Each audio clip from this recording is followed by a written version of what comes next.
좌우에 계신 성도들과 성도의 교제를 나눕니다. 하나님은 당신을 사랑하십니다.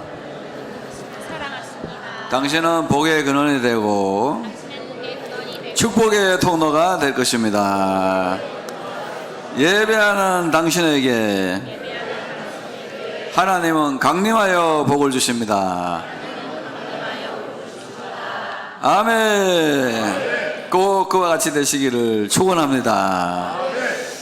예수님께서는 내 이름으로 두세 사람이 모이는 그곳에, 두세 사람이 내 이름으로 모이는 그곳에는 나도 그들 중에 함께 있느니라, 그 말씀을 하셨습니다. 그러니까 이 자리에 부활하신 예수님께서 함께 하시는 줄로 믿습니다. 예수님이 여기 계시면 뭐라 말씀하실까요? 내 죄사함을 받았느니라, 내 믿음이 너를 치료하였느니라, 나를 믿는 자는 그 뱃속에서 생수의 강이 흘러나오리라. 내가 오늘 나와 함께 낙원에 있으리라. 신령한 말씀 주시고 치료하시고 회복해 주시고 만족하게 하실 줄로 믿습니다. 하나님의 말씀을 상고하고 또 예배 드리는 중에 부활하시는 주님의 역사가 있기를 축원합니다. 제가 어릴 때 어머니에게 천자문을 배웠습니다. 하루에 4자씩 해서 251 프로젝트를 했는데 제가 머리가 좋지 않아서 365일 만에 1년 만에 그거를 떼게 되었습니다. 그래서 천자문을 떼게 됐을 때 엄마가 기뻐가지고 책거리 떡도 해주셨던 것을 기억을 하고 있는데요. 하여튼 이 천자문을 공부한 다음에 사자소학, 명심보감, 사서삼경하는 그런 고서에 푹 빠져가지고 지낸 적이 있었습니다.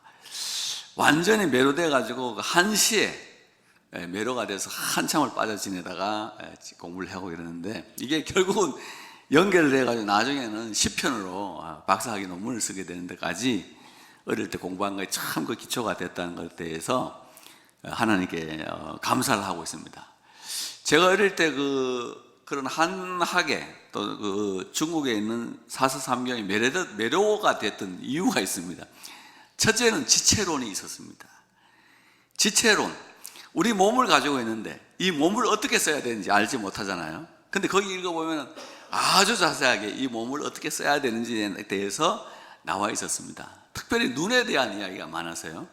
눈으로 남의 단점을 보지 마라.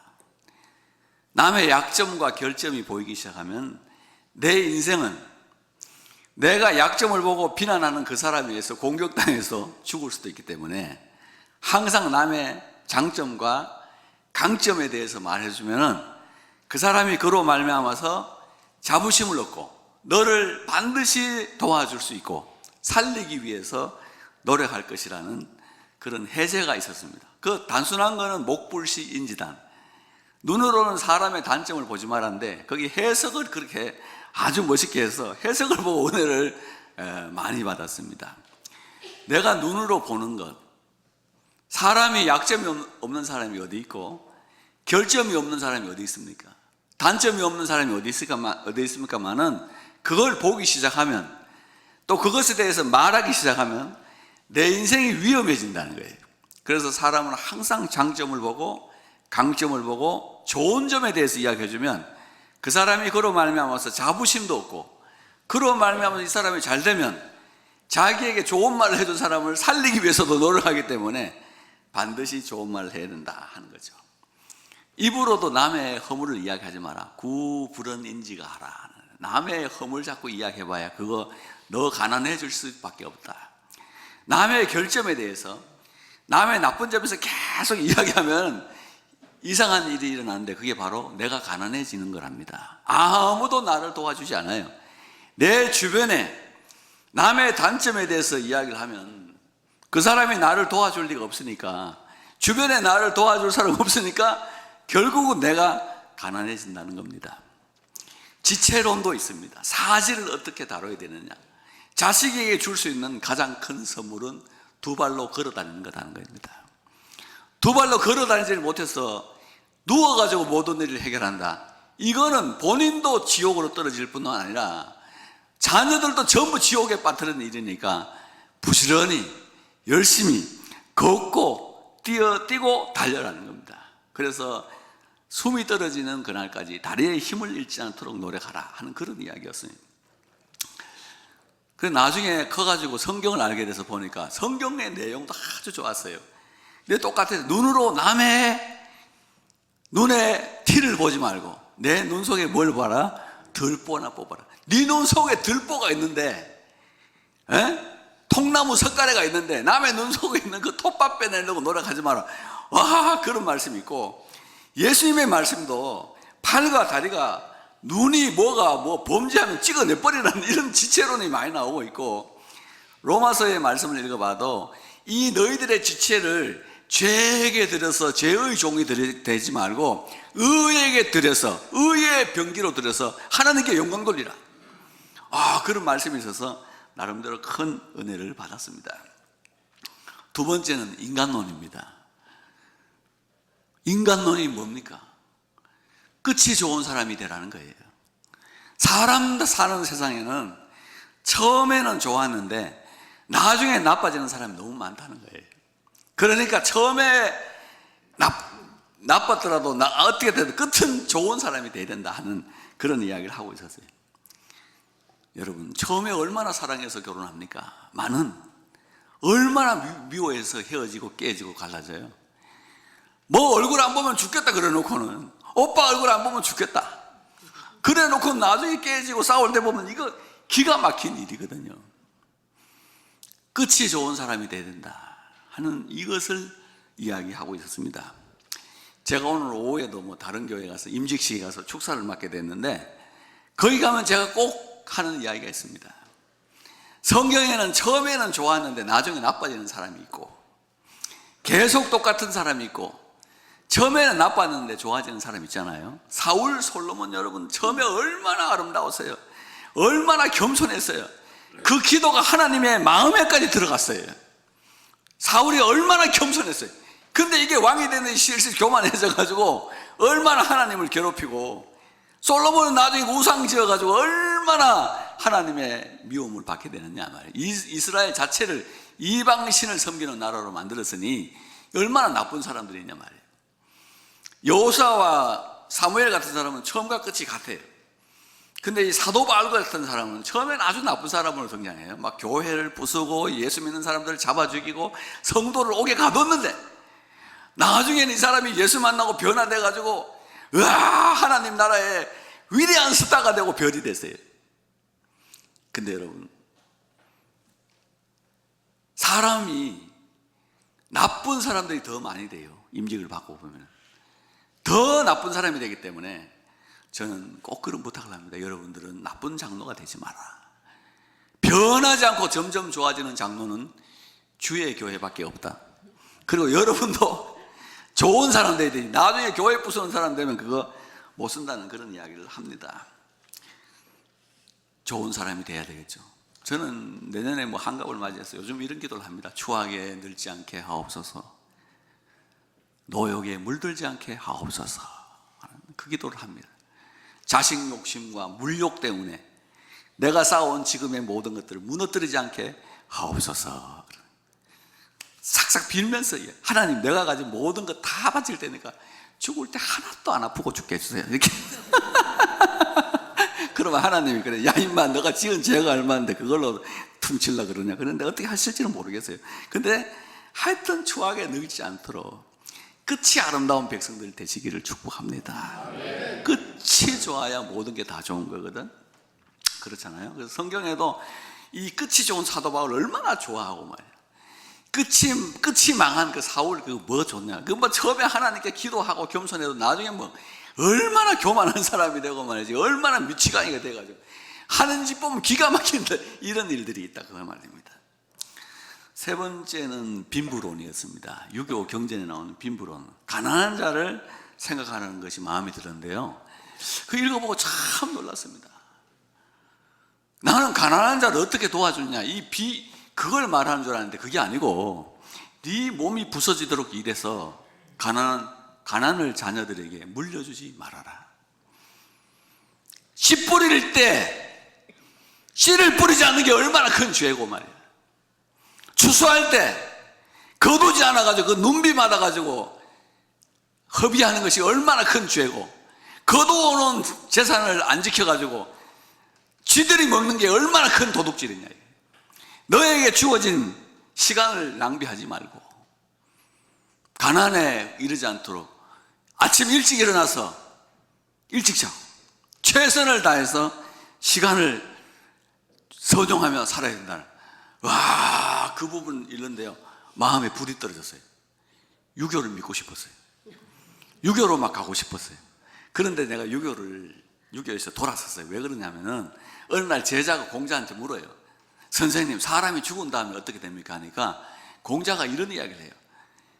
미지생 언지야. 살아서 일도 다 모르는데 죽어서 일을 어떻게 하냐. 매력이 확 떨어졌어요. 종교가 되려면 영혼이 있어야 되거든. 영혼이 없어. 죽은 다음에 이야기도 해야 돼요. 그게 종교야. 그런데도 또 그때 마침 중국 사람이 좀 싫어졌어요. 그래서 돌아섰어요. 그런데 성경 말씀을 읽는데 예수님 뭐라 그런지 알아요? 살아서 나를 믿는 자는 영원히 죽지 아니하리라. 이거는 그냥 불이 아니에요. 성령의 불이 마음에 막 떨어지는 거야. 어떻게 이렇게 자신감을 가지고 말씀할 수 있느냐. 너 오늘 나와 함께 낙원에 있으리라. 와, 마음에 불이 떨어졌어요. 이런 말씀을 하실 수 있는 분은 하늘에서 오신 분이 아니면 불가능하다. 기독교로 전향을 하게 된 거죠. 그러니까 내가 전향을 해도 아직까지 유교기가 많아요. 어제 우리 아이 학교 엄마들이 남편들에게 아이들을 맡겨놓고 광화문에 놀러 갔어요. 내가 그걸 나중에 알게 됐어요. 그 남편들이 아이를 보고 2층에서 놀고 있는 모습을 보니까 속이 뒤집어졌어요. 저것들이 정말로 이 강력한 유교 추진 기독교 목사님한테서 저것들이 뭐 하는 거야 이래가지고 옛날 같았으면 내가 한 소리 했을 텐데 어제는 마음을 버렸습니다. 왜냐하면은 나하고 가장 잘 맞는 건 유교도 아니고 이슬람이더라고요. 나는 이슬람이 더 잘 맞아요. 야, 나 이슬람 크리스찬 되기 싫어. 그래서 어제 내가 여기서 놀지 말고 봉고차 가서 놀러 나가서 구름산 가가지고 뭘 하나 놀러 왔는지 몰라요. 하여튼 아이 학교 엄마들 회개하세요. 그게 뭐예요? 근데 아빠들은 더 크게 회개해야 돼. 그게 또 뭐냐? 어떻게 해서 그런 일이 됐냐 그랬더니 지난번에 애들 맡기고 설악산에 한번 갔다네. 애들을 엄마한테 맡기고 남자들이 설악산에 한번 갔는데 여자들이 이게 보충해야 된다고 우리 놀러 갈 때가 네가 보라 이랬다는 거예요. 이게 여러분 주의 교회에서 있을 만한 이야기요. 진짜 여러분 제발 진짜 인생 그렇게 살지 말어. 살아서 나를 믿는 자는 영원히 죽지 않는다. 예수님 멋져요. 믿는 자는 죄 사함 받는다. 나를 믿는 자, 나를 따라오라. 영원히 살리라. 내게 오는 자는 결코 목마르지 아니하리라. 나는 너희를 절대로 내쫓지 않는다. 인간으로서 죄 지은 거 어떡하란 말이냐. 믿어라. 살려주겠다. 와, 예수님 너무 멋있지 않아요? 그죠? 빈부론의 이야기. 가난한 자들에 대한 이야기. 그리고 여러분 술과 고기를 절대 먹지 마라 그래요. 거기 경전에 보면. 제가 어릴 때 석포라는 곳에 살았는데 거기 동아제탄이라는 석탄 회사가 있었어요. 탄광이에요, 탄광. 근데 그 탄광에서 일하시는 분들이 그때 우리 아버지도 철도 쪽에 간부셨는데 우리 아버지보다 월급을 많이 받아요. 그런데 늘 우리 집에 쌀 구우러 와. 비닐 들고. 어떻게 해서 이런 일이 있을 수 있느냐. 퇴근하는 길에 돼지고기 먹고 술 먹고 돈 다 써버리니까 늘 빚져요. 그래서 무슨 돈을 모으냐. 그는 가난해지지. 술과 고기를 좋아하는 자는 가난하여질 것이요. 성경에도 그렇게 나죠. 어젯밤에 고기 먹은 사람 손 들어봐요. 술과 고기를 좋아하면 이거 가난해진다. 성경 말씀도 그렇고 옛날 경전도 다 그렇게 되어 있는 거예요. 최선을 다해서 자녀들에게 가난을 물려주지 마라. 그러나 그럼에도 불구하고 가난할 수밖에 없는 사람들을 생각하라. 고아와 과부와 장애인과 병든 자들, 유전적으로 아픈 사람들을 생각하고 살아라고 있는데 마음에 눈물이 났어요. 오늘 본문 말씀에도 보면은 가난한 자를 보살피는 자들에게 복이 있다. 옛날 성경에는 빈약한 자를 권고하는 자에게 복이 있다, 그렇게 됐어요. 없는 사람을 보살피는 자는 어떤 복을 받는지 간단하게 세 가지로 딱 말씀했어요. 재앙의 날에 여호와께서 그를 건지시리로다. 재앙의 날에 건져주세요. 여러분, 미국의 록펠러라는 사람 알죠? 미국 세계 역사상 가장 큰 부자였어요. 50살이 돼가지고요, 몸에 병이 들었어요. 잠을 잘 수가 없어요. 온몸이 아파서 견딜 수가 없어요. 돈은 미국에서 제일 많이 벌었는데 몸이 너무 아파요. 병원에 가봤더니 신경다발 뉴런 조직에 염증이 침투해서 6개월 만에 죽는다는 거예요. 엄청난 사형 선고를 받았어요. 돈 많으면 뭐예요? 6개월 뒤에 죽는데.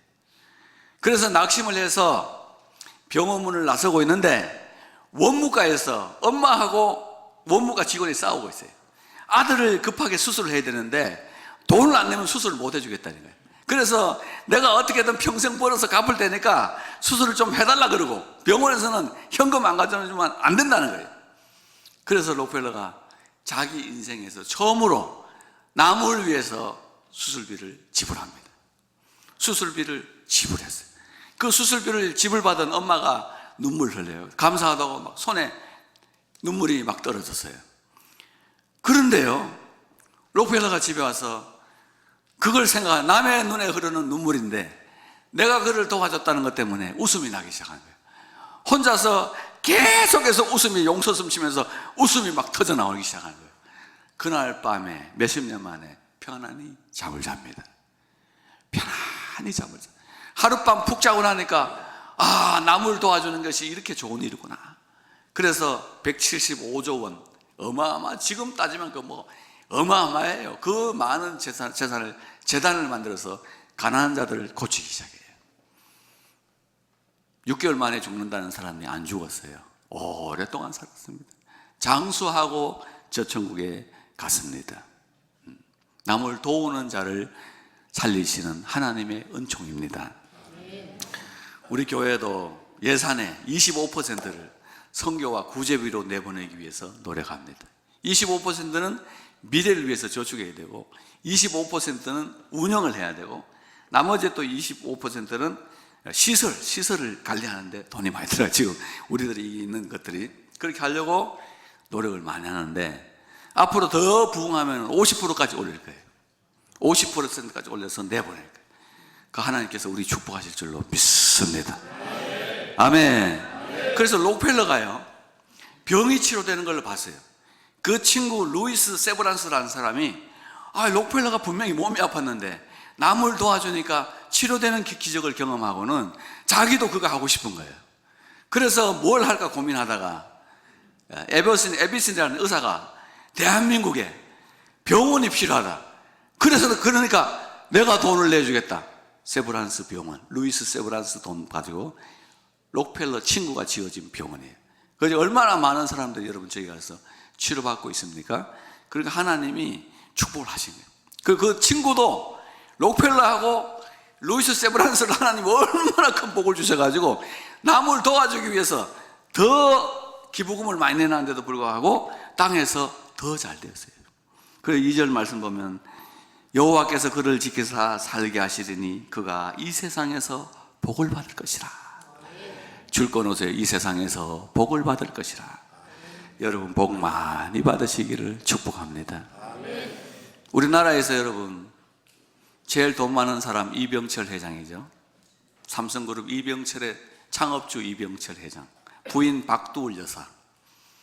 그 두 사람이 묻혀있는 묘 앞에 위대식이라는 사람이 묻혀있어요. 아무도 모르는 사람이 무덤이 삼각형인데 그 앞에 묻혀있어요. 이 사람 도대체 누군지 아세요? 이병철 회장의 운전기사예요. 운전기사가 거기 지금 묻혀있습니다. 왜 묻어줬을까요? 이병철 회장이 유언을 했어요. 꼭 묻으라고. 그래서 그 사람은 왜 운전기사인데 이렇게 대우를 하느냐. 이병철 회장이 막 사업이 불같이 일어날 때 6.25 사변이 일어났어요. 그런데 폭동이 일어난 줄 알고 도망을 못 가고 피난을 못 갔어요. 집에 남아있게 된 거예요. 근데 공산당들이 내려왔어요. 부자들 인민재판한다고 시청 앞에 광장에 끌어 모아놓고 대창으로 막 찔러 죽였어요. 총알가 아깝다고 대창으로 막 찔러 죽였어요. 이병철은 죽는 사람이에요.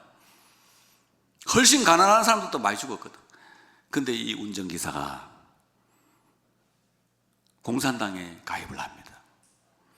그리고는 위장으로 가입해가지고 양식을 받아와가지고 이 사람을 먹여 살려요. 그리고 자전거 타고 매일 인천까지 삼성물산 창고까지 왔다 갔다 하면서 이 사람의 생계를 돌봐줍니다. 그리고 같이 피난해서 도망갑니다. 30분 늦었으면 이병철 죽었어요. 그래서 이 사람이 죽을 때까지 그 은혜를 잊지 못하고 그렇게 하다가 같이 묘까지도 같이 써주게 된 거예요. 역시 가난한 사람들은 의리가 있어요. 가난한데 어디까지 없다? 사람이 아니에요. 여러분들은 의리가 있죠? 아멘. 운전기사들에게 잘 해주시기를 축원합니다. 누가 운전기사 부리고 있나? 여기 지금 아무도 없잖아. 근데 어쨌든 앞으로 잘해주라고. 그러면서 여러분, 삼성맨들에게 뭘 가르치는지 아세요? 삼성은 자기들을 위해서 충성한 사람을 버리지 않는다. 그 사람이 그 묻혀있다는 게 얼마나 큰 시사점이 있어요. 나를 위해서, 너를 위해서 수고한 사람들을 절대 버리지 말라는 이병철 회장의 뜻이 거기 있는 거예요. 그래서 그 가족까지 책임을 지는 거 아니에요? 성경 읽어보세요. 다윗이 왕자에서 쫓겨나가지고 맨발로 도망을 갔어요. 아들이 폭동이 일어나서 도망을 갔어요. 아무도 다윗을 돌보지 않았어요. 누가 등장해요? 바르실레라는 사람이 나오죠. 바르실레가 등장해서 먹을 거, 마실 거 공유해 줍니다. 폭동이 진압되고 다윗이 다시 예루살렘으로 돌아갈 때 바르실레한테 뭐라 그래요? 같이 가자. 너 앞으로 나하고 같이 살자. 의리를 버리지 않는 거예요. 그 바르실레가 나는 나이가 80대에서 못 가니까 내 아들 김함을 데려가라 해서 그 김함의 가문이 다윗의 가문이 끝날 때까지 충신이 된 거예요. 여러분, 남이 내게 베푼 은혜를 잊지 않기를 축복합니다. 그리고 절대로 여러분 받은 은혜 잊지 말고요. 받은 은혜만큼도 생각할 수 있는 그런 사람이 돼야 돼요.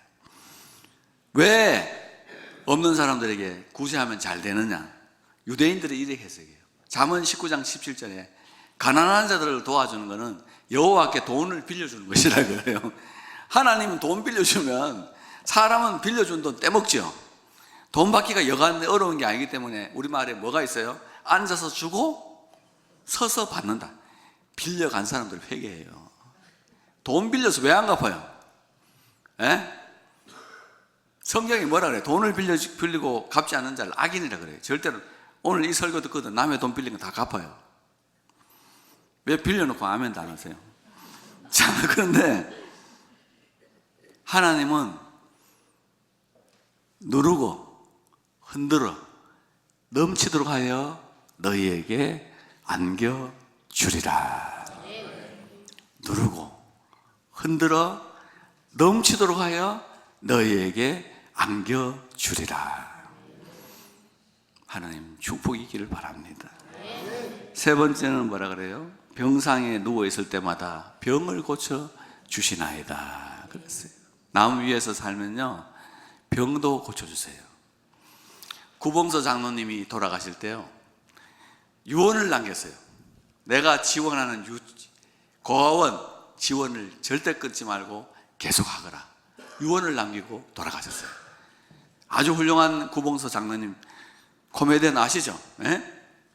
그래서 사람들이 물었어요. 장로님은 어떻게 이 많은 어린이들을 먹여 살리는데 이렇게 많은 돈을 기부하고 사십니까? 그러니까 장로님 뭐라 그랬는지 알아요? 내가 이 아이들을 살린 게 아니고요 이 아이들이 날 살렸습니다 그랬어요. 그건 무슨 말이냐 물어보니까 내가 인생을 살다가 어려운 일 너무 많이 당하고 그래서 병들 때도 많고 입원할 때도 많았는데 이 어린이들이 이 장모님 살려달라고 눈물로 기도했다.